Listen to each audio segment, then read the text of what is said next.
25 ASEAN Energy Business Forum 2025 with the theme Accelerating Transition Towards Low Carbon Buildings in ASEAN. So I'm Cahyo Adisaputro. I will be your MC today. So before we begin, I would like to greet Dr. Pongpan Vorasayan, Director of Energy Regulation and Conservation Division, Department of Alternative Energy Development and Efficiency, Ministry of Energy, Thailand, on behalf of Director General DEDE Thailand, EE&C-SSN Coordinator. And also, I would like to greet Dr. Jan van der Lux, Deputy Director, General Ministry of Land Management, Urban Planning and Construction, Kingdom of Cambodia. Thank you for joining us for this session today. So, today's session marks the official launch of the ASEAN Build Platform, a milestone under the Asia Low Carbon Building Transition. This initiative serves as a regional one-stop platform to connect building owners, financiers, and technology providers, unlocking investment opportunities that will help transform ASEAN's building into a more energy efficient and low carbon sector. So, this initiative serves as a regional, This session is proudly organized under the LCBT program, jointly implemented by the Asian Center for Energy, Heat, and ESL, led by Global Green Growth Institute with support from Germany Federal Ministry for Economic Affairs and Climate Action under the International Climate Initiative. To officially start today's session, we are honored to have distinguished speakers who will deliver their opening remarks. First of all, please join me in welcoming Dr. Pongpan Vorasayan, Director of Energy Regulation and Conservation Department DEDE, Ministry of Energy, Thailand, on behalf of Director General DEDE Thailand. Please welcome, sir.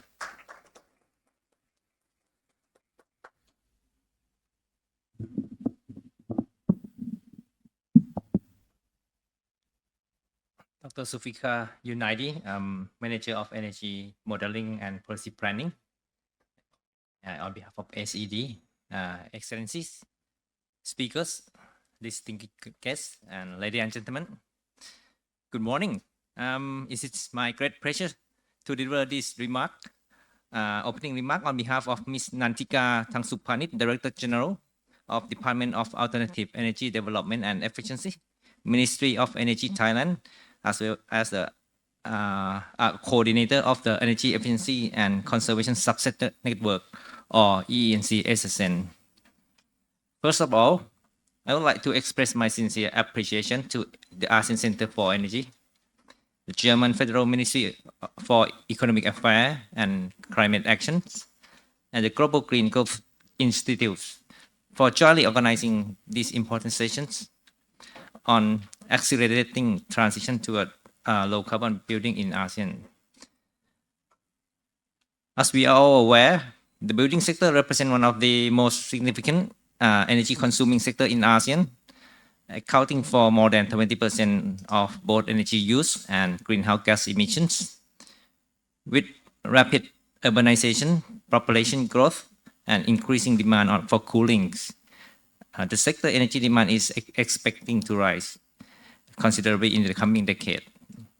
Therefore, transforming our building into low carbon, energy efficient structures is not only a necessity, but also a strategic opportunity to achieve our region's net zero emissions. In this regard, ASEAN member states have made a strong commitment to improve buildings' energy performance through policies, energy code, green building standard, and public-private partnerships. However, challenges remain, particularly in mobilizing financing, enhancing technical capacity, and strengthening regulation enforcement. This session provides a timely and valuable platform to explore innovative financing mechanisms, bankability, and de-risking approaches, and the role of energy service company in scaling up energy efficiency investment. Initiatives such as the Asia Low Carbon Building Transitions and the ASEAN Build Platform are key milestones that will help unlock financing opportunities and accelerating to the low carbon transition in the building sector across our regions. On behalf of DEDE and EE&C-SSN, I would like to reaffirm our strong commitment to working closely with our partners, both within ASEAN and internationally, to foster knowledge exchange, policy harmonizations, and practical cooperations toward sustainable and low carbon buildings. I wish our participants a fruitful and productive discussion today, and I look forward to seeing the innovative ideas and collaborative actions that will emerge from this session. Thank you very much.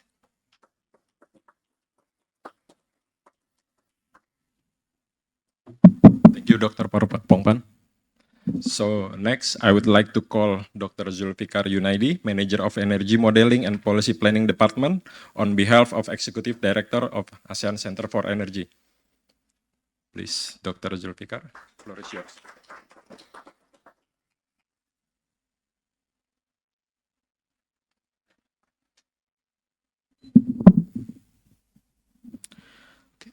Good morning, ladies and gentlemen.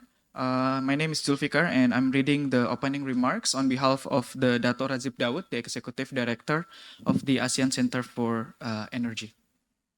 A very good morning to Dr. Pongpan Vorasayan, the Director of Energy Regulation and Conservation, Department of Alternative Energy Development and Efficiency, DEDE, Ministry of Energy, Thailand, on behalf of the Director General of DEDE, Thailand, as EE&C-SSN Coordinator. Dr. Van de Lux Yan, Deputy Director General of Construction, the Ministry of Land Management, Urban Planning and Construction of Cambodia. Esteemed speakers, delegates, and partners. On behalf of the ASEAN Center for Energy, it is my great pleasure to welcome you all to this parallel session on accelerating the transition towards low carbon buildings in ASEAN, held at the 25th ASEAN Energy Business Forum. The building sector is central to ASEAN's energy and climate future. In 2022, it accounted for 22% of the region's total final energy consumption and contributed to 21% of greenhouse gas emissions. Driven by rapid urbanization and economic growth, this demand is projected to surge by more than 50% by 2050, underscoring urgency for actions. Yet, the transition to low-carbon buildings face a significant investment gap, estimated at 15 to 20 billion US dollar annually, to align with regional climate goals. As part of Malaysia's 2025 chairmanship priority, I am delighted to officially launch the ASEAN Build platform, a key initiative to address these challenges. This platform bridges the gap between project developers and investors, facilitating the flow of capital toward energy-efficient and low-carbon building solutions. It represents a tangible step forward in achieving the APIC 2026-2030 of reducing regional energy intensity by 40%, while advancing our shared vision of a sustainable and resilient ASEAN. The development of this platform is a flagship output of the ASEA Low Carbon Buildings Transition Project, aimed to provide a practical tool to support the transformations of our region's building sector. I wish to extend our sincere appreciation to the government of Germany through the International Climate Initiative EE of the German Federal Ministry for Economic Affairs and Climate Action, BMWK, for their invaluable funding support. Our gratitude also extends to our consortium partners, the Global Green Growth Institute, GGGI, HIT International, and Energy Efficiency Services Limited, EESL, whose technical expertise and collaboration have been instrumental in transforming the concept of ASEAN Build into a functional platform. Finally, I would like to acknowledge the stakeholders and partners present today. Your continued engagement will ensure the platform's successful implementation and adoption across the region. The ASEAN Center for Energy reaffirms its commitment to ensuring that ASEAN Build becomes an integral and sustainable part of the regional energy efficiency ecosystem. Today's panel discussion will further explore financing mechanisms and the risking strategies that ASEAN Build is designed to support. We look forward to hearing actionable insights that can guide the scaling up investment in low carbon buildings throughout the region. Together, let us continue to advance our collective journey towards a low carbon, energy efficient ASEAN. I wish you all a productive and engaging session. Thank you very much.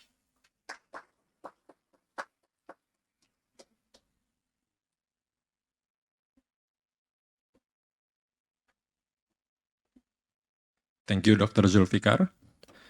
So, ladies and gentlemen, the next session is the official launch of the ASEAN Build platform, a regional one-stop shop designed to catalyze investment in energy efficient and low carbon building projects across ASEAN.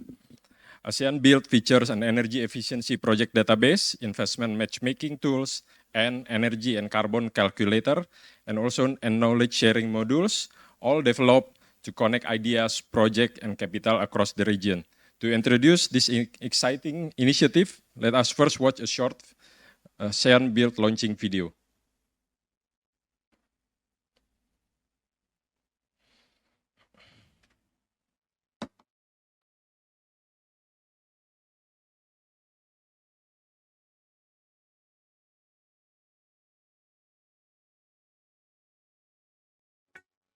As part of Malaysia's ASEAN Chairmanship 2025 priorities, the ASEAN Center for Energy proudly launches ASEAN Build, Building Investment for Low Carbon Transition in ASEAN.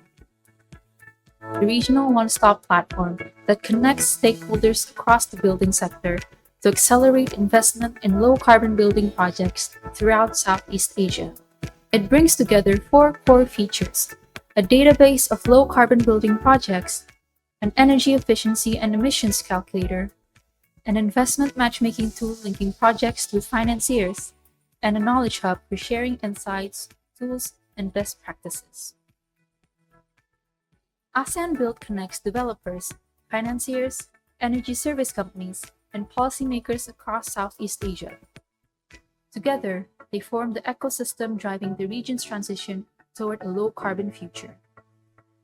In 2022, the building sector accounted for 22% of ASEAN's total energy use and 21% of its emissions. Achieving the region's decarbonisation goals will require over $20 billion in annual investment through 2035.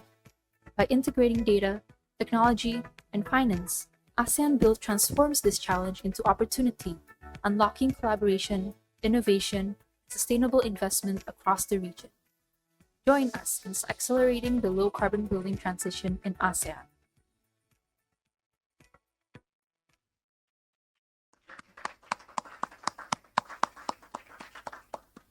For the next session, I would like to call all the panelists. We are going to have a group photo. And also the speakers. Yeah.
To further explore the context and potential of the ASEAN Build platform, and to set the stage for our discussion, I would like to call Mr. Rizky Aditya Putra, Program Manager of the Asia Low Carbon Building Transition from ASEAN Center for Energy. Please, Mr. Rizky.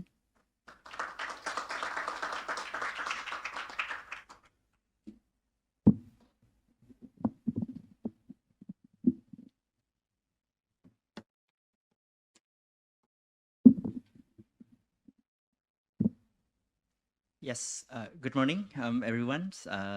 Thank you so much for joining to our session. So Dr. Pongpan from the DED Thailand, and also Dr. Van Luxian from the Ministry of Land Management, Urban Planning and Constructions of Cambodia. Distinguished delegates, ladies and gentlemen, yeah, thank you so much. And earlier we have seen the launching video of the ASEAN Build platform, which I believe that it captures the vision of the ASEAN Build, which envisioning to be a platform that enabling the accelerations of low carbon building transformations across the ASEAN region. And so I guess the discussions later on will further debunk what would be the next questions from this, which be how do we turn these visions into an actual investment flow to the low carbon building projects. So can you move to the next slide, please? Yes. Okay. Yes. So we have seen these numbers and also have been mentioned multiple times today. So this is just to provide how big the opportunities that we have in terms of accelerating towards the low carbon buildings, where currently buildings already account for the 22% emissions from the building operations. And then driven by the urbanizations, the economic growth, the energy demand from the building sector will be expected to grow more than 50% by 2050. And this is represent the opportunities and also risks as well, where there are the opportunity of 15 billion US dollar annual investment potential for energy efficiency and low carbon buildings. And yet, despite the economics of these opportunities, many energy efficiency projects often may not be able to catch the financings to finance the energy efficiency projects. So there are three common barriers that we observe happening across the regions. So where the first one is that we noted that across the ASEAN region, the many actors have already taken actions. For instance, the building owners, developers, they already having commitment for say achieving climate goals within their portfolio, and they might do already able to conduct various energy audits, energy efficiency measures in their facilities. And then energy service companies, technology providers, they're already providing various retrofitting projects or performance contracting services. Meanwhile, also financial institutions now already offering various sustainable finance products as well. But and then these efforts mainly come into silos where the project data, service offerings, and financial tools may require to be further connected between these stakeholders. And second is the level of data that gathered, required, and also needed might also differ among stakeholders. We know that many energy audits mainly cover until like level 1 or level 2 of the energy audit, while maybe for the financial institutions, they might require like investment grade audit for them to be able evaluating the risk and also return for the project. Measurements and verifications are also varies on the methods itself, which affects the trust also among the key stakeholders, where the questions may remains or arises, for instance, like where the savings will be truly achieved, where the results it's coming actually from the retrofit program, or even the audit can be trusted as well. So without the consistent and verified data, it becomes difficult for the say financiers to trust the numbers and also be able to assess for the financing products. And the third one is that again, the financing remains the bottlenecks, where the energy efficiency projects often face like a long-term payback period, more than 10 years, and then high perceived risk as well. So many local banks also may have limited experience in assessing energy efficiency projects. So what we might need to look into is more on the reliable data and proven models, so the cost of due diligence can be further reduced and also outweigh the potential returns. So as we hear today, so we have launched the ASEAN Build platform. This is aiming to be a regional one-stop shop platform to accelerate and also unlocking financing for the energy efficiency projects in the building sector. And this serves as a connector between all the key stakeholders in the building sector, building owner, the technology provider, financial institutions, even government agencies as well, where there are 4 key features that within this platform. First one is the project database and registry. So this will gives visibility and also opportunities for the building owners to show their energy efficiency projects, helping also financial, also technology providers to look into like investment-ready opportunities. Second is the low carbon calculator and also assessment tools, allowing the user to quantify energy, carbon, and also cost savings of the project. The third one is the investment matchmaking hub, which connects building owners, financiers, and ESCOs to find the opportunities and helping matchmaking and having a good projects to be funded and also to be developed. And lastly is the knowledge and learning hub to share case studies, successful models that would be able to be replicated across the region. So the ASEAN Build will also serve as like a marketplace for collaborations, where the governments, financiers, technology provider might be able to identify and also aggregate bankable project pipelines across the region, and also helping the projects to align with the financing criteria that are required by the banks or investors across the region, make it to be more easier to be recognized and fund more credible low carbon building projects. So the underlying points that we want to emphasize is that the real transformations in this sector would require partnerships among all the key stakeholders, and I believe that this ASEAN Build would be serve as the tool for us to further collaborate towards low carbon, transforming the low carbon building. So yeah, while I may not be able to demonstrate in detail over here, but I guess I would like to invite all of you to visit our booth, the Asia Low Carbon Buildings Transitions booth, in the exhibition areas upstairs. And over there, our team would be able to also demonstrate the how we would be able to use the platform, including, for instance, how we be able to upload the project data, estimate the savings using the calculators, also to explore how financials and ESCO can identify opportunities together. So yes, that's my last presentation slide. So I believe that we hope that we would be having an engaging discussions after this with all the experts from across the region as well. Yeah, thank you.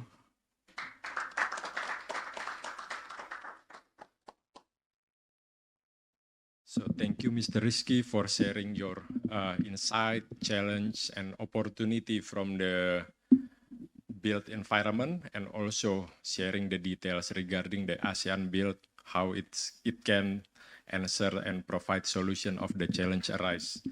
So for the next session, I would like to call Mr. Adam Adiwinata as the moderator for our panel session. Please, Mr. Adam.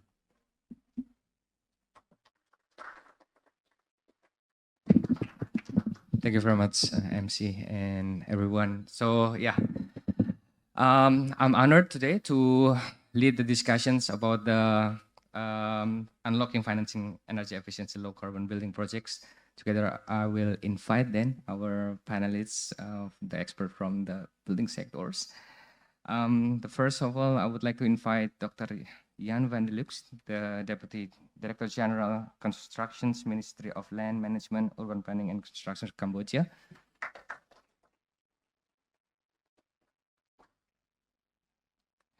And second of all, Ms. Julie Robles, our Project Manager for ASEAN Low Carbon Building Transitions from Global Green Growth Institute. Next, I would like to invite Abhishek Dubey, the Director of Infrastructures and Advisory from KPMG Services Pte. Limited. Next will be David Macronus, the director from KR PTE Limited. And from financial institutions, let us welcome Asmir Abdullah, the regional head of Sustainable Finance, Commercial and Transaction Bank Group, CIMB.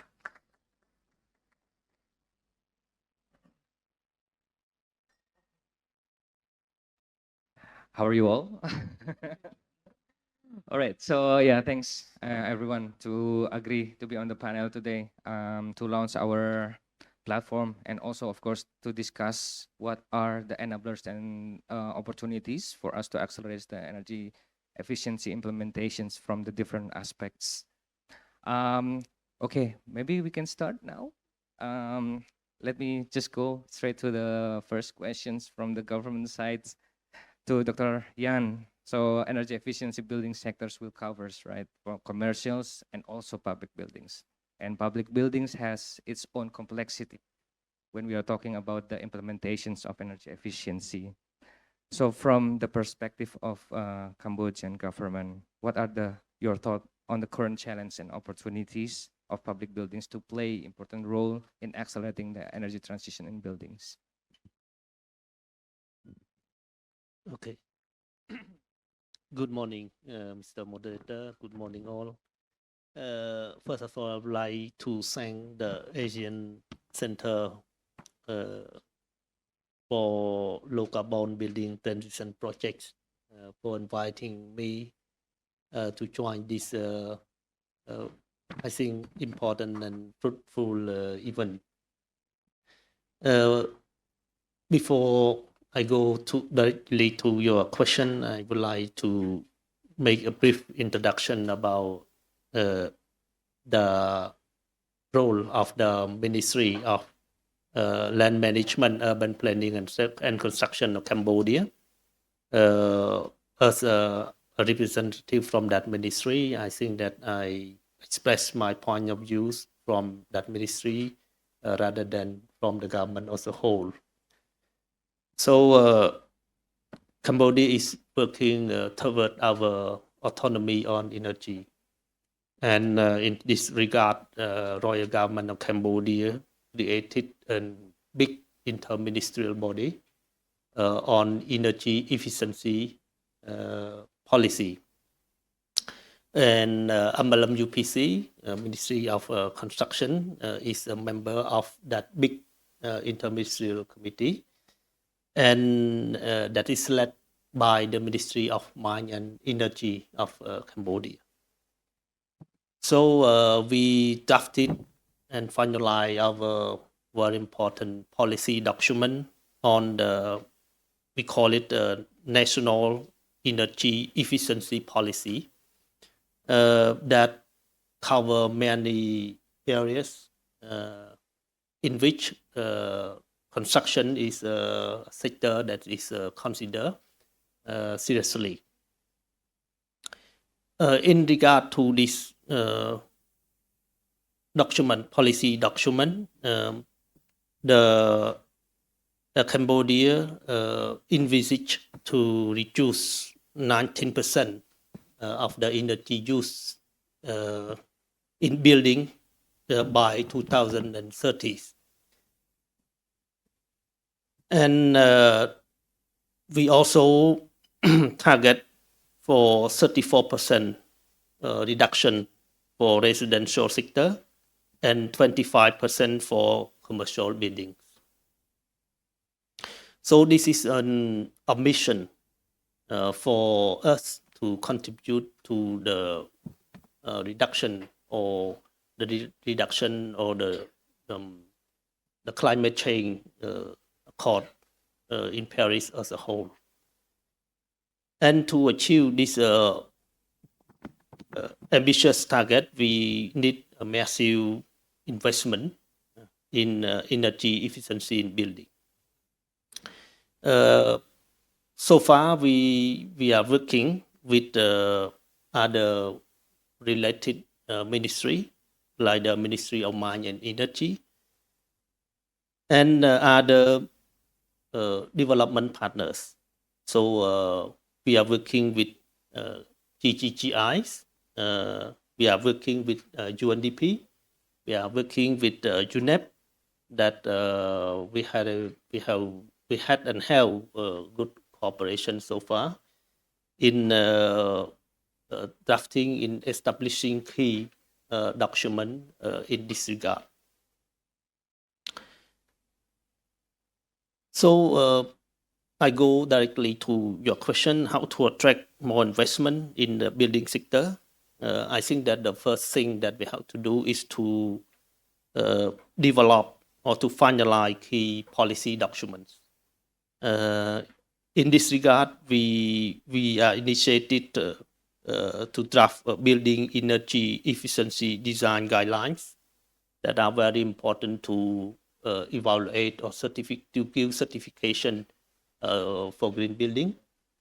We also need clear policy framework. That is a clear policy framework for the private sector to follow. Second is to work with the National Bank of Cambodia that initiated a document regarding the green finance. So we are working with them because they take care of the finance and we take care of the technical issues. And lastly, we need to develop our national program to attract global green climate fund to Cambodia. So those policy, those standards that we initiated and finalized will be a key document to a clear guideline for our partners, private or public sectors, to invest in this green finance. Thank you. Thank you very much for the insight, the first insight to bridge our next discussion. I noted several effort that has been done and highlighting about the 25% target of reductions and also the collaboration with the national banks, right? So, and also with the international organizations. So it brings us to the next panelist question. So Julie, based on this remark from Dr. Yan, tell us how ILCBT projects here can address of these opportunities and support the energy transitions here in Asia as a whole. Yeah. Thank you. Thank you, Dr. Yan, also. So the ALCBT project is a regional project. It covers 5 countries, 4 in ASEAN: Cambodia, Indonesia, Thailand, and Vietnam, and India. So it addresses regulatory, capacity, and financing gaps that hinder the large-scale adoption of low-carbon building. So in the project, we work with our focal ministry to ensure that it complements government efforts. So I think that's key in our implementation. The project focuses on 4 strategies: enhancing institutional capacity of governments, improving technical capacity of industry professionals through training and tools, and leveraging financing through innovative business models, and of course, promoting project results and knowledge sharing to promote replication and scaling up. So ALCBT promotes life cycle assessment. In most cases, we only focus on building operation. But through this project, we look into the whole carbon footprint of a building from design to end of life.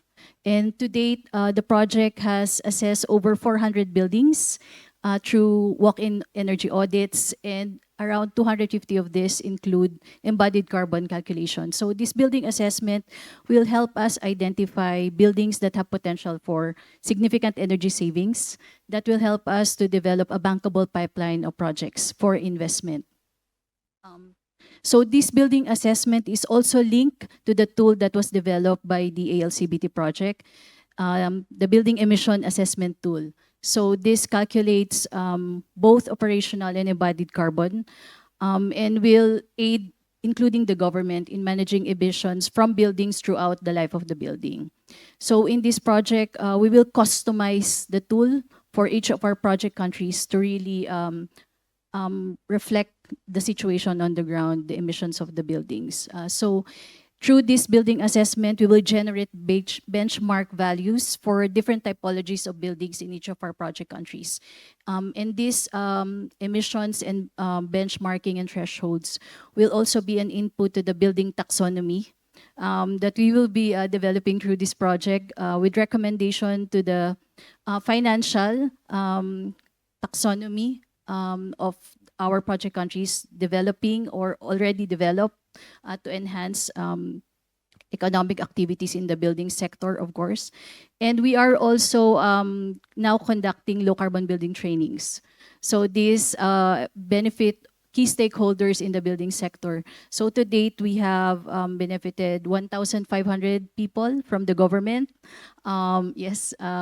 financial institution, banks, ESCOs, architects, designers, engineers, and energy auditors. So this training covers building energy efficiency, building codes and its implementation, ESCO models, carbon assessment tools, sustainable cooling, as well as the design of low carbon buildings.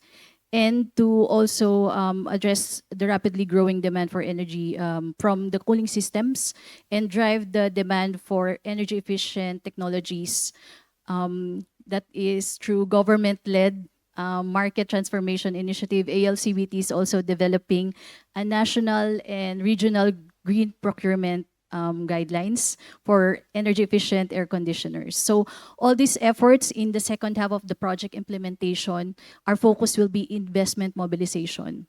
So towards this, as Rizky presented, through this project, we have developed the ASEAN Built, but at national level, we're also establishing the Green Finance Network. It's a platform, a structured engagement with local financial institutions. So we work with them in business model development, as well as early stage project identification. So through this pragmatic approach of the project, ALCBT, of course, aim to increase the demand for low carbon building, not just in our project countries, but sharing these experiences and best practices throughout the region. Thank you. Thank you very much. Thank you very much. It's very lot that the LGBT project is covering.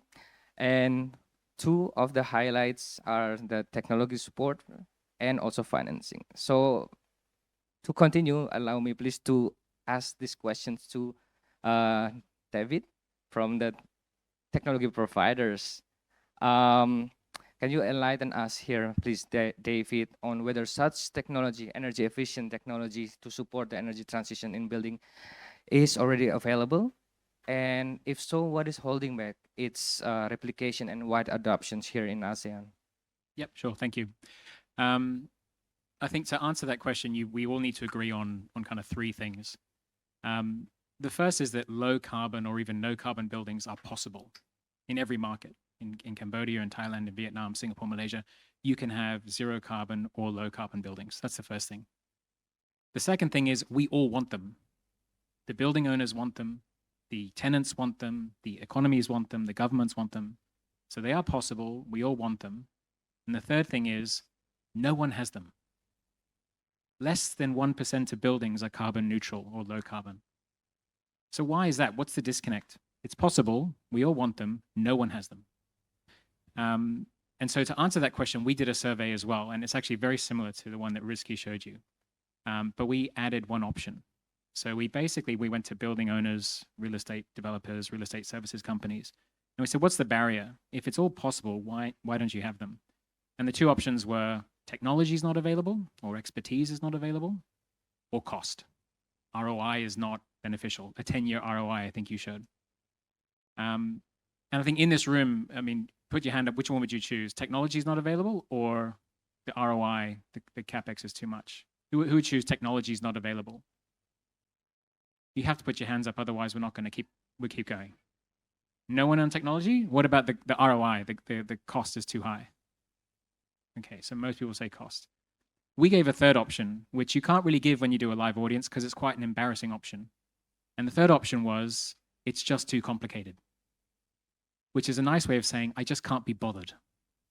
I have a day job to do, I have other things to do, so I can't be bothered to learn about all that complex, very complicated stuff that we're all talking about today. All of that stuff that we have to do, it's just too complicated. So if you look at that survey, 16% of people said technology was a problem. 32% of people said that cost or ROI was a problem. And 52% said it's just too complicated. Now, what do you do when something's just too complicated? You put it off till tomorrow. I'll do that tomorrow. I'll do my day job today, and then tomorrow I will get to learning about all of that stuff. But you put it off tomorrow all the time, and it's been 5 years, and we still haven't got to it yet. That is the number one problem. That's the problem we need to solve for. So when you look at technology, yes, technology is important. We have technology today, and we have incremental growth in the efficiency improvements of technology. But what we don't have is the mass adoption of that technology. So how do you overcome those two barriers? So about 85, 90% of the problem is it's too complicated and it's too expensive. The CapEx is too high. What is a business model that allows you to overcome those two challenges? And if you look at every other industry, forget the built environment, talk about any industry you want, take out your handphone and look at the apps on your handphone. What do all of them have in common? Every single app pretty much on your handphone is an as-a-service business. You subscribe for content, or you pay as you use for an outcome. You don't invest in the technology, etc., to deliver that outcome. And that's what we think the as-a-service business model, where customers can, or building owners can subscribe for an outcome and pay as you use for an outcome, is the answer that overcomes that challenge.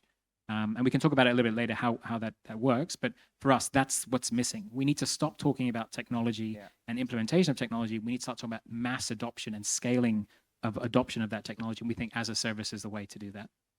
Thank you. Thank you very much, David. It's very enlightening. So there's always, everyone, like the third, hidden options, right? Hidden challenge, hidden barriers. But I would like to see it as the opportunity instead of challenge, right? And we have Mr. Azmir here from CIMB to share your views on how the CIMB sees this opportunity that was shared by the previous panelists regarding the energy efficiency project financing, and how does financing energy efficiency and low carbon building project fits into the institution's broader investment strategy in ASEAN, please. Thank you, Adam, for the question. Given the diverse audience that we have, I think probably I'll start off with some CIMB background. So we're the second or third largest bank in Malaysia, depending on the metrics that you want to see. ASEAN presence, definitely. And our markets, of course, Malaysia being the main. And I'm quite sure our Indonesian participants here is familiar with CIMB Niaga. We have CIMB Thai and Cambodia and Singapore. I come from the commercial banking segment. Unfortunately, Dr. Pongpan, right? Commercial banking doesn't have a business there, but we have corporate banking in Thailand. Now, taking it a bit at the group level of how this, then fits into our strategies. We have done a few EE projects, but I think there's still a lot to be done, and we have supported ESCOs. That said, I think we are very, very excited in this area. And for Malaysia specifically, I think if you look at our national energy transition roadmap, energy efficiency is one of the 6 key levers to reach our target. At the group level, as a proxy, we don't have an EE specific target. However, we call it sustainable finance, and all is lumped into that sustainable. If we take that as a proxy, as at 2024, we've mobilized 100 billion ringgit. Now, we've come to that end, we've surpassed that target earlier. Now, our next phase until 2030, we're expecting to double that. So cumulatively, we're looking to deploy 300 billion ringgit across the group to sustainable finance. Of course, there's EE in that subset of number. And now I'll go a bit more to the specifics where it differs from country to country. I'll start off with Malaysia. Now, Malaysia, I think, coming from commercial banking, I serve a lot of SMEs. One of the problem statement for a lot of SMEs is how do you start on that transition, right? And as a bank, we're not the expert. So that's why we need to bring in associates. I like the collaboration piece, and I'm looking forward to have a discussion later we've launched the Green Biz Ready proposition back in 2021. What essentially it is it's a one-stop solution where we bring in associates to help our customers transition. And this is an award-winning proposition.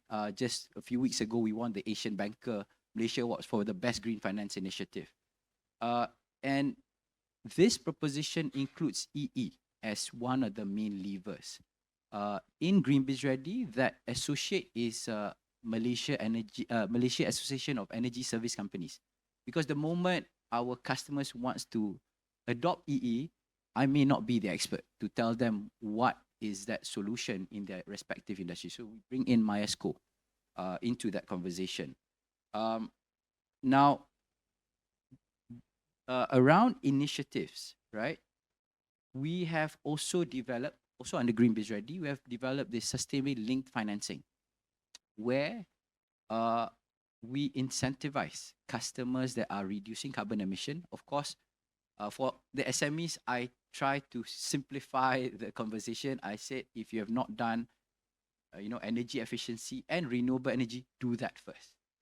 If you do that, I'm quite sure that they will reach the target, and that's where the bank will then be able to incentivize through rebates. And just to highlight that these rebates are not on their capex on their solutions. They can put it on their property financing, their factories, their warehouses, so that rebate in absolute amount becomes bigger, right? Because some of your RE and EE solutions, I mean, not to say that it's not big capex items, but of course, your factory is a bit much bigger, right? So that's from the incentive part. The initiative from the teams. Now, energy performance contract is not so easy to understand. So what the team has done is we've worked with Maesco to come up with a guide, right? For it to be as a reference point for our relationship managers, for our credit risk.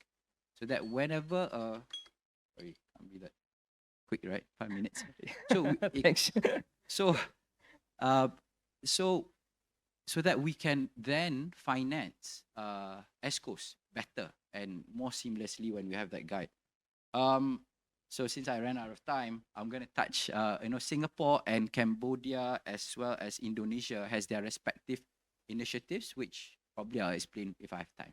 Thank you. Thank you very much. Very thoughtful. Yeah, I mean, the underline of the remark from Mr. Arnel is that the solution would be diverse, right, across ASEAN. And that's why we have Abhishek here. Thank you very much for the support for this project too, by the way.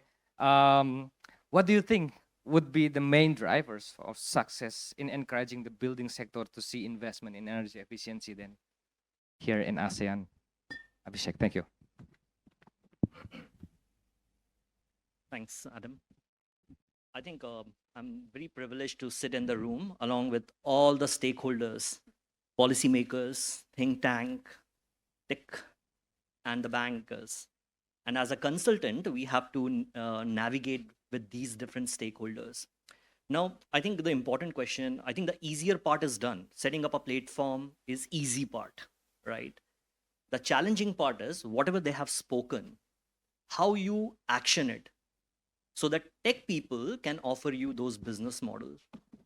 Banks can bring their experience, how they are dealing with different challenges to make this energy efficiency financings more accessible. Or think tanks, how we can get more data to establish where when we are investing, it is making impact on ground. And from government point of view, do we invest or we attract private capital, and how long we have to stay invested? Now, these are very, very important question, and it is very fluid. Now, I'll tell you one thing. Do you know, if you see energy efficiency, if you look at from the point of view of a commodity, the problem is not the capital. The problem is confidence. As an investor, you will go and invest money. People are still investing in plastics. People are investing in carbon credits. But here, energy efficiency, where problem is so well spelled that 40% of your emission are locked up in built environment, and there is an incentive and you can recover your investment. But again, the challenge is, number one, awareness is very low. what is happening in Cambodia, what is happening in Singapore, what is happening in Thailand, it is so diverse. And when we as a consultant look at how we can make it possible in ASEAN, we just learn from each other and try to tweak it and fit it into our country. And it takes a lot of time. Now, the platform is just a facilitator where all these conversations can happen. Okay? So I firmly believe the difficult part starts now, the orchestration of the platform. Now imagine if we assume for a minute, the platform which we have set up is something like what Google has set up, like Android 20 years back. Nobody would have believed all these apps make grocery getting delivered in 10 minutes, because it's a business model which companies innovated by using those services on the Google platform. Imagine how tech companies can offer similar business services to building operators, banks, and what banks want is to reduce the gestation time, get more transparent data from building owners, and so that they can invest back into their projects. So bank will want to have more and more building owners and operators, and they want to increase the share of the pie where the money can revolve, but they want to get their money back. And in order to get the money back, investor will only invest in something what they can measure. So these are the challenges, but I think in order to sum it up, collaboration is very, very important. You need to have institutional capability to run this platform like 24/7, understanding what can we do better, what can we do differently in order to solve the pain points. And last one example I just want to give you. You look at London example, Spain example. They have started with public buildings, 35 public building. Government has to show the way. We have so many buildings. If I want private sector to come and make the buildings green, I have hundreds of buildings all across my country. Am I making it energy efficient? And what is the incentive which I'm creating for tech, bank, and policymakers? They have to show the way. So collaboration, institutional capacity, and innovativeness in financing is something which will create a value for all of us in long term. Thank you very much. Pinpointed, Abhishek. So to continue that, I would go to Julie then from GGGI. Then yeah, confidence and awareness are the challenges, but beyond challenges, there are always opportunities, right? Julie, right? So how is GGGI support unlocking these financial barriers and catalyze the collaborations that they were talking about with, for example, local bank or the multilateral development bank? Julie. Thanks, Adam. So GGGI has a unique in-country presence and prominent role as independent, trusted advisor and strategic development partner. And we're embedded in our member and partner governments. So this positioning enables GGGI to serve a role as enabler and facilitator. So as providing policy advice, technical support with regards to green growth plans, policies, regulations, mobilization of investment, and the implementation of green growth projects. So since 2015, GGI has mobilized around 14 billion of US dollars green investment commitments for climate projects. So the core focus of GGGI investment mobilization effort is to bridge the gap, as you rightly pointed, between financiers and projects. So there's a lack of well-designed green projects that meet the risk-reward expectations of investors. In this GGGI role in the project is to develop a bankable pipeline of projects, and mobilize investment. So one example of our work maybe that is relevant is the establishment of the Mongolia Green Finance Corporation. It's a national financing vehicle jointly by the public and private sector. We have supported that establishment and the development of funding proposal, which has been approved by the Green Climate Fund. It's around $49 million. So this national financing vehicle provides affordable financing for energy efficiency measures for energy-intensive users, green mortgages for energy efficient housing, as well as thermal retrofitting for housing. So through this approach also and the results of our building assessment under ALCBT, GGGI will develop a pipeline of projects, which includes energy audits. As you said, it should be reliable data, right, in terms of investment and ROI, business model, as well as greenhouse gas impact estimates, if we're talking about development financing, and of course, provide transactional advisory support to link to financial institutions. So that's, I think, the approach that we will have and how GGI could add value to government efforts. Thank you very much. Thank you very much. Always very elaborated and very touching the target for these topics. Well, that was the focus from the international organizations, right? So I would like to go again to Mr. Azmir then.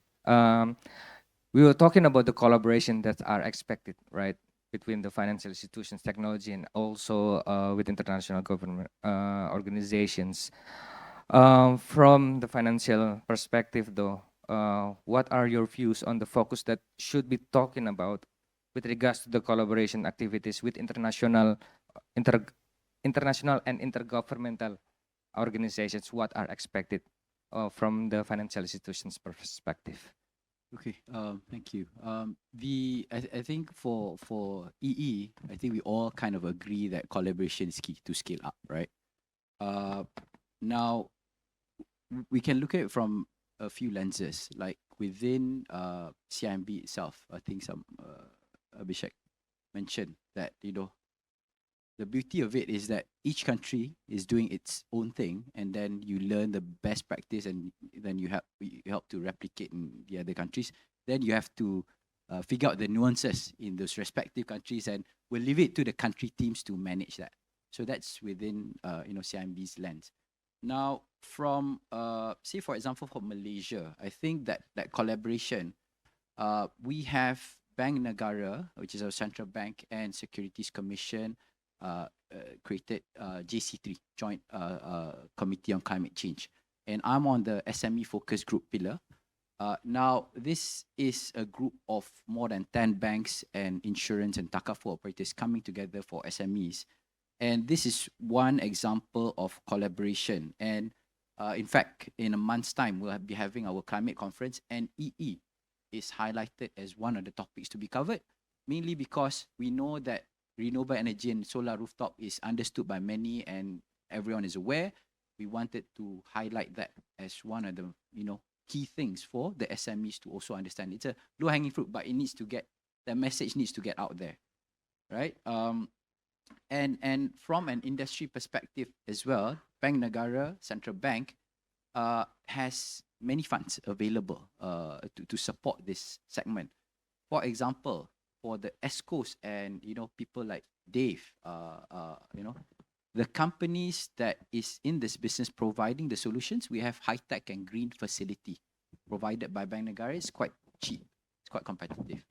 For the companies that wants to adopt, it's not as a service, but if they do want to adopt those solutions and we need to finance those companies, Bank Negara has low carbon transition facility. In fact, downstairs, MGTC has their green tech financing scheme. So in short, it's not short of support, and the industry is coming together in that sense, in collaboration. Now, I'll also touch on Indonesia, since I didn't have time just now. In Indonesia, our CIMB Niaga team is working with UNEP-FI, and there's a grant given specifically for women, and one of the condition is for businesses that's transitioning. They're giving some grants, so we're using those grants to waive some fees, and we also have existingly, CIMB Niaga has a program for women. So we're giving cheaper financing a bit because it's women, and the grant from UNEP-FI, because they say, these businesses also have to transition, we're using that, right? So that's one example for Indonesia. The program is about 2 years, and we're launching it very soon. In Cambodia, maybe need to speak to Dr. Yan later.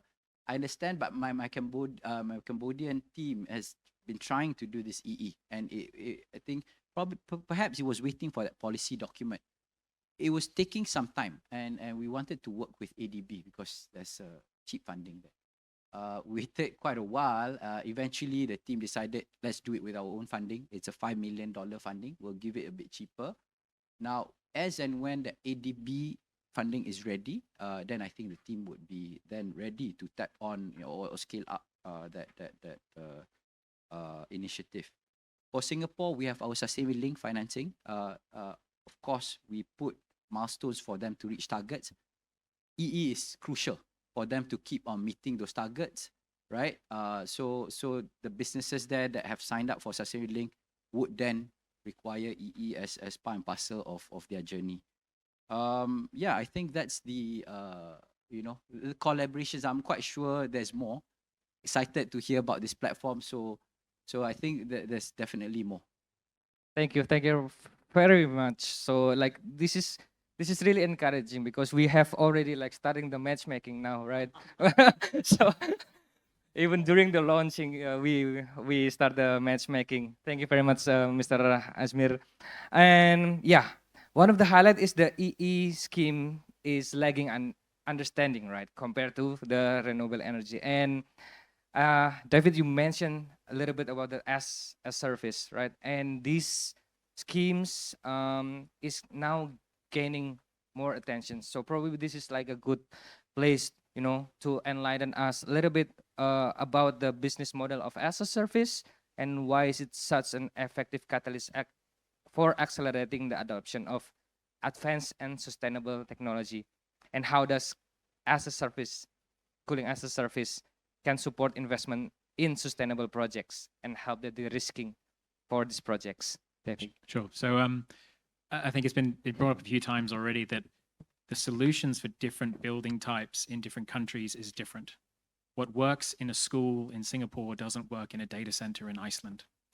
And I think that's adding to all the confusion and the complexity. And when you're looking at investors coming in, there's confidence. I think you mentioned that they don't have the confidence in it because they might not understand what the technology is. So in the last week, I've worked with a resort hotel in Bali. I've worked with a hotel and office chain, a hotel office and retail chain here in Malaysia, a publishing press facility in Malaysia, and in Singapore also a data center. They all have totally different technologies in terms of energy efficiency and the cooling equipment that we use. So therefore it's very complicated. But they all buy the same thing. They all buy low carbon cooling. That's it. So from an investment perspective, everyone understands low carbon cooling. That's what you're providing. That's the product. The product is not a particular type of chiller, a particular type of cooling tower, a particular type of technology or software that can be quite complicated. The outcome is what you're selling. So I think the thing with an as a service business is it allows investors and banks to really have confidence in the business because they know what they're selling. So what cooling as a service is, it's the same as lighting as a service, cooling as a service, workplace as a service. All of the cooling assets are owned by the company. So we have about $250 million of chillers, cooling towers, pumps that we own. And then we sell air conditioning by the hour. So for every refrigerant ton hour of cooling that you use, you pay a fixed fee. It's like how you buy electricity. It's kind of like a utility for cooling. So that's a very easy model for banks to understand. We have a recurring revenue. Every month we get an invoice. It's paid by Gyro. We're like a utility company, and people like investing in sustainable companies which have good revenue streams and good cash flows. So what we're kind of doing is we're giving that confidence because we're getting bigger, because that's where there's a big disconnect.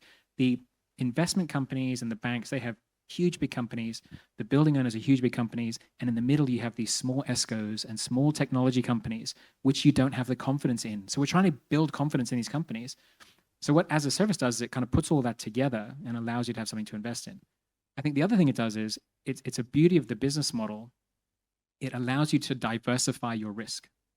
So if you're, let's say, an investor and you want to invest in a $2 million project in Cambodia, and you're not sure what the technology is, it's a new bit of technology, but it's going to produce energy efficiency over the next 5 years. That's hard to get someone excited about because it's high risk and it's a low amount. A lot of these things are proof of concept projects. So it's low volume. So banks, are you really going to spend that much time understanding it to lend $2 million? Maybe not. But with as a service, so now I can take 10 projects. I can take a $2 million project in Cambodia, a $500,000 project in Singapore, a $3 million project in India. I put it all together and I can go to a bank and say, this is a $25 million investment. Do you now want to get involved in understanding what I do to lend me 25 million? Absolutely. It's a totally different conversation with the banks because we've been there. Like when we started, we were borrowing 1 million, 2 million, very hard to get banks on board. Now we go and say, we got a $30 million package. So you can attract those investors and capital is looking to be deployed in sustainable investments. There's so much capital there. We just can't get the confidence to deploy it. I think the other thing from a risk perspective, so we sell cooling, right? So if we did this building, if they didn't use any air conditioning, we wouldn't get any revenue and we have all these costs. That's pretty risky. But when you have a portfolio of buildings across Southeast Asia in different asset classes, you're now very de-risked because if one building in Malaysia doesn't do well, but you have a huge portfolio of businesses, then your cash flows are still good. So when we went through COVID, it was a really unique experience. So we started cooling as a service in 2013, and it became 100% of our business. So when COVID hit, 100% pretty much of our revenue was as a service. So all our stakeholders went, oh my God, this is a problem. No one's going to use any cooling. But when the shopping malls in Singapore and Malaysia were closed, the data centers in India were doing really, really well because we weren't out shopping. We were inside using data center services, watching Netflix, listening to Spotify, Microsoft Teams, everyone's using now. So we lost revenue over here when the shopping malls are closed, but then the data centers went through the roof. Our data centers tripled in less than 8 months. And when India had their shutdown, Singapore didn't. When Malaysia had theirs, Indonesia didn't. So you can diversify the asset classes and the countries that allows you to sort of be more robust. And I think it's the reason we love that business model is, so CARE has been using it for 12, 13 years. There's nothing special about what CARE does. It's the business model that is really unique. So lighting as a service, lifts as a service, air conditioning as a service, energy efficiency as a service, utilities as a service. I think we see that as being the way to get this mass adoption and to get more lend us any money. So I think I was saying before this session, the first bank loan we got lent $1.6 million to do a project. In order to do that, we had to give the bank on deposit $1.8 million. So I lent them $200,000 and then they charged me interest for that privilege. But they didn't have the confidence in what we were doing. Now banks are coming to us and saying, yes, we want to bank your cash flows. We want to bank these projects. And investors are now coming to us, can we invest in your business because we want to deploy that capital? Great, very great. Thank you very much, David. This is very enlightening because so far, like when we are talking about energy efficiency, sometimes we just like, okay, see one options and then think like these options are answering everything, right?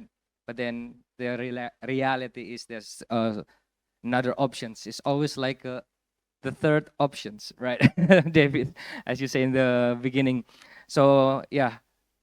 Thank you very much for enlightening us about the as a service as one of the potential schemes that we can, explore more and learn more and, do the collaborative efforts together to see like this as one of the potential answers to accelerate the energy efficiency, not only in the building, but also in the industry perhaps. Yeah, David. Yeah, thank you. And now that we have shared like a lot of views from different panelists, our sessions today is about the platform. So Abhishek, what makes a good matchmaking platform? What needs to be done then to ensure its sustainability so that it can deliver the goals that is aimed when we develop this platform, Abhishek? Thanks, Adam. It's music to my ears what I'm hearing.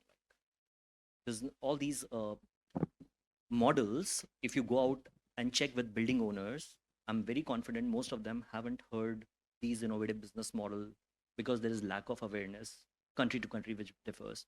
Now, when it comes to matchmaking, the platform is intelligent enough because it is designed on a premise that somebody is a problem owner or a solution seeker. And on the other side of the spectrum, you have a solution provider and based on your criteria, how we can match based on the parameters.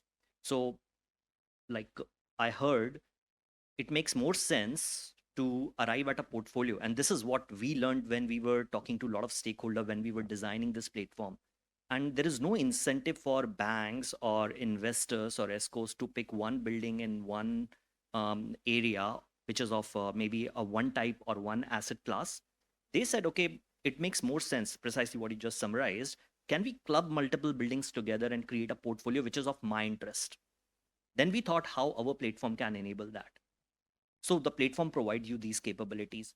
Now the matchmaking, whether a company is looking for financial support, the company is looking for technology support solutions, or company is just looking for some technical inputs or advice from universities, experts, or consultants. These are all real world ask as a building owner I need from different stage at different point in time. So this platform, you have to just go and say, I'm looking for this. This is my appetite. This is what I'm looking for. Can I find something? And the platform will intelligently list you some of the options based on what solution providers have posted on the platform. Now you have to pick. Now it is very much like Apple Watch. Apple Watch is not a doctor, but still it can give you indication 90%. You might have some heart problems, go and see the doctor. Now then you go and doctor and technical person or expert can actually tell you the diagnosis. But that 90% is very critical because it reduces the gestation time involved. So before any disaster happen, Apple Watch can save you from that. The platform works on a very similar principle. We want to reduce the gestation time from 6 months in these matchmaking and bring it down to 1 month. And as a bank, you get 100 projects in a pipeline, and you can pick some of those based on your interest and take these conversation offline. Our KPI is just to put those right buildings against those solution providers, and you can take those conversation online. Now, tomorrow, if feedback comes, we want some more intelligent features. We want to add some of these, which can also reduce some of the work burden on bank side, technology company side. The platform can facilitate that. So coming to what question you asked, precisely what will work is agility. How we can evolve this platform so that it also keep up with the requirements of the ecosystem. It is not that we have developed something and we just work on that. Instagram gives you app updates every 3 months. Something moves, something changes, because they're continuously listening what is happening. So platform has to evolve. It's a living entity. So agility is very, very important. And you have to talk to these people to understand what feature they would like to prefer. I want to talk to them. I want to want some due diligence report. And one feature we also got, okay, what if I'm already certified? Can this be a quick conversation starter? I just upload my certified energy efficiency report, and that's what bank wants to start the conversation. So yes, you can see green tick or blue tick on the platform to see this building is more reliable than 90% of the other building because they are not certified. So agility. Second is how you can bring more granularity in the data which is being uploaded. Now, what building owners will hate, especially small building owners, uploading a lot of data. They just hate it. And it becomes a government project, right? I want this data, give me this certificate, and it becomes a 3 months project. No, nobody wants that. I just want what is your building, what are minimum parameter vitals, and then we can get you going. That is the beauty of this platform. So that can expedite the conversation. And the finally is, and what, like how many schemes and innovative policies you mentioned, but how can you disseminate this in a very organic manner? So you have to continuously put some these online forums where you have to bring these industry expert, make people aware, make building operators in different countries aware of it. And you bring these technology companies to tell them, hey, there is something like cooling as a service which you can also try. So communication, collaboration is the key. Agility, then the communication and collaboration and awareness. These are very, very important to make this matchmaking aspect work. Thank you. I think we are all agree that the collaborations and cooperations are going to be the key. Then that would put us to the last questions then, yeah? What role then do you see, Dr. Yan, regional cooperations and the platforms like the one that ACE and GGI are establishing the ASEAN Build playing in mobilizing financing for low carbon buildings, and how you support the collaboration that are already been reiterated many times in this panel. Please, Dr. Yan.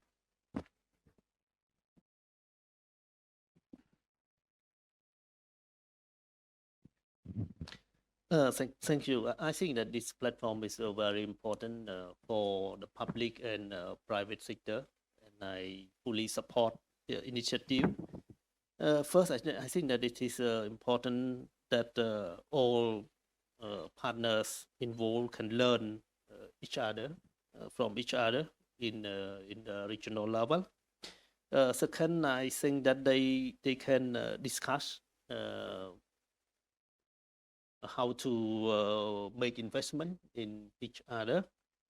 And the third one, I think that it is important for Asian countries as a community to have a harmonized standard in regard to the green building standard and the green finance network. Thank you. Thank you very much. Very concise and very conclusive, Dr. Yan. So, of course, that we would like to continue the interesting discussions, but unfortunately, time has limited. So, before we close this panel, I would like to request, please, 1 minute closing statements. What are your expectations, and encouraging the people to join the platform from each one of you, as the Dr. Yan already concluded his remarks. Probably started from Julie then. Thank you. So, as already mentioned by Dr. Yan and Mr. Dubey, so this is a platform, but it needs financial institutions, ESCO, and building owners to put their project, their investment requirements in the platform, so the matchmaking will happen. What are the services that's available in the market? So we provide this engagement platform, but ultimately awareness, I think, and encouragement from building owners that are needing investment to use the platform as an option would be essential. And of course, through our country level green finance network, we will also encourage our local financial institutions. We're ASEAN, so we encourage like banks, in example in Malaysia, to also look at increasing their portfolio in other countries through this platform. So I think that's how we can really make use and utilize this platform to low carbon transition of our project countries and beyond. Thanks. Very much. Go to Abhishek now. I think the word I want to use here is how we can think of this platform as a go-to platform for anything related to energy efficiency tomorrow, whether it is government, whether it is policymakers, think tanks, tech companies, bank, and if they are not on this platform, they should have FOMO. Thank you. Thank you very much, Dave. So I think the platform is fantastic, and I think the technology and these sort of platforms really support businesses like CARE, which are as a service businesses. So I think they absolutely are vital. And what I would say from a building owner perspective, what do you want to do if you're given the challenge? You want to have let's come back here in 1 year's time, and everyone show me your carbon neutral buildings. How much money are you going to spend? How much time are you going to spend? And can you even do it? Or sign a contract and download an app. That's all you have to do. That's what an as a service company is. Sign a contract and download an app. That's how you sign up for Netflix. That's how you sign up for Spotify. That's how you sign up for Apple Music. That's how you sign up for cooling as a service. And you can come back in a year's time and you will have zero or low carbon cooling. And it has to be financially viable, it has to be cheap, etc. But that's the simplicity of it. Thank you, simplicity. Thank you, Dave. Mr. Hasmi. For me, I think across ASEAN countries, various maturities and nuances. I'm quite sure there'll be things that are a bit more specific to each country. However, I think the common direction is quite clear on energy efficiency, and I guess I'm excited for the future. Of course, if possible, would like CIMB to have the first right of refusal to, but wearing on my broader hat as an industry, I think this platform then serves to bring everyone together. So things like that, like the forums that I'm on, right? The JC3 SME focus, where there's the more than 10 banks and it's a bigger group.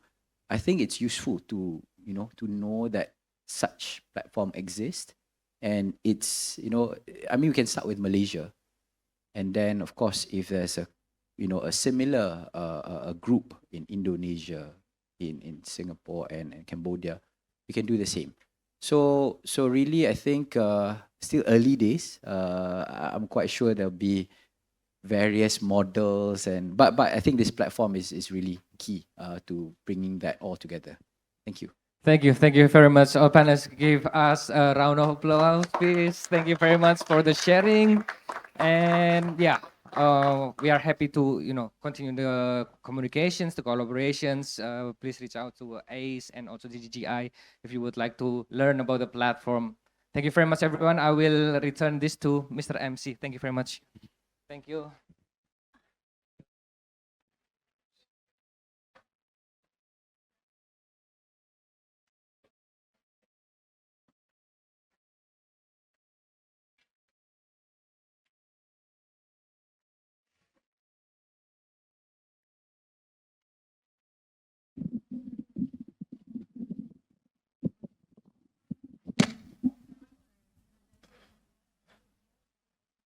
Thank you, moderator and panelists, for the insightful session.